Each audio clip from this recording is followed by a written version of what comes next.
So thank you for sharing this with me. Can we start by just talking about your journey so far? Sure.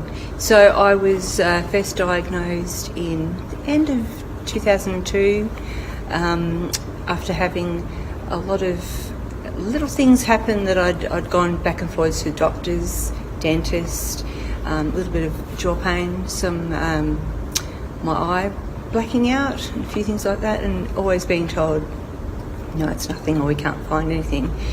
So that probably happened for a few years actually, and then finally I had a bit of a drop on the side of my face, and my GP thought Bell's palsy. And then he was surprised that I hadn't actually felt that sudden thing happen. And he was speaking to a friend of his from Melbourne, a professor from Royal Melbourne Hospital, and decided to send me down there because he was a bit concerned.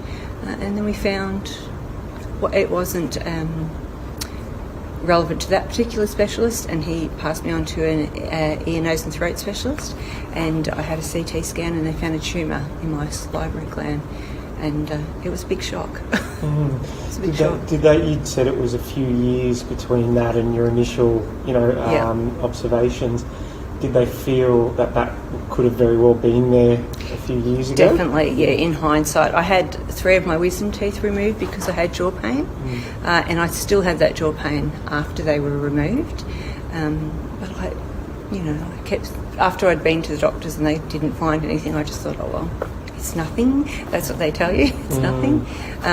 But then the thing that probably got me to go the most was, in the end, to really try and find out what was going on, was having a little flicker in my eye.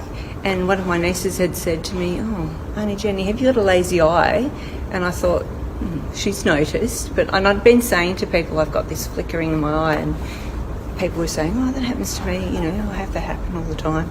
But when she'd said that, I thought she's noticed something. So I went back to my doctor and he got me to try to do some facial movements. And this side of my face had dropped and I hadn't even noticed.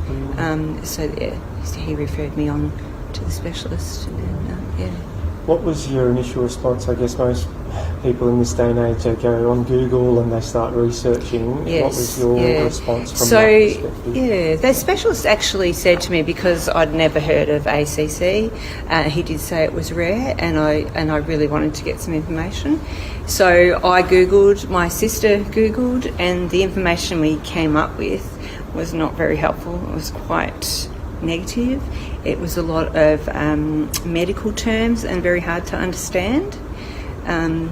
So it took me a while. I searched around and I'd made a few comments on a few different websites where I'd seen people that were looking for some information as well.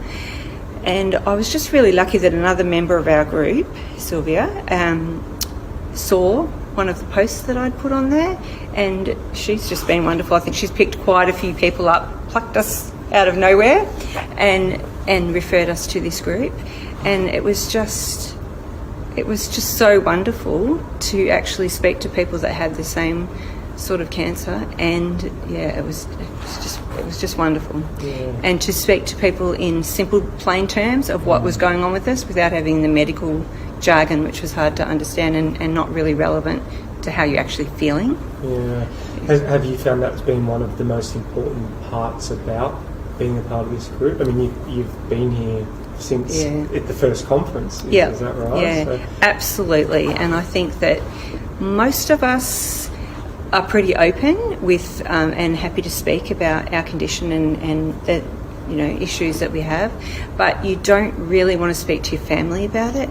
I think most of us feel, I don't want my family upset, and I don't want to load my troubles or my thoughts on them, because it's harder for me to deal with my condition if they're upset. I don't want them to be. So I find that with this group, you can say whatever you want to say, and you're always going to get empathy and replies from other people, and they understand. They're in the same position. So it's been wonderful.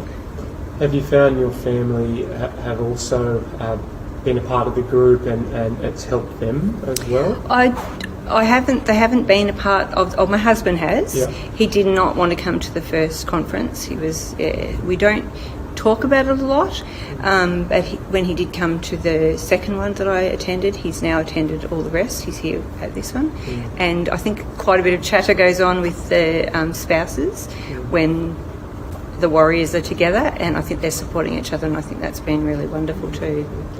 With my children, they haven't attended, but I know that they like that I'm going here, and they know that it's good for me, and that they benefit in that way. Gives them that comfort as Yeah. well. How's the group changed over the 5 years? And has it changed for better or worse? And Well, coming to that first conference, that was a huge thing. Like actually getting that together and being able to meet each other personally was amazing for that first conference. A lot of us have become friends on our ordinary Facebook page and through social media, just as friends, and we have built friendships outside of the group as well over the long term. I think it's pretty similar, but every conference you feel that wonderful positive feeling of meeting up with those people again, because a lot of people, everyone's mostly far away from each other, so a lot of people you only see at that conference and no other time, and it's more exciting, and it's like meeting up with long lost old friends now, and it's really wonderful in that way. yeah, fantastic. Very good. Thank you so much. I really appreciate you sharing it with me and being so genuine about it as well. Hopefully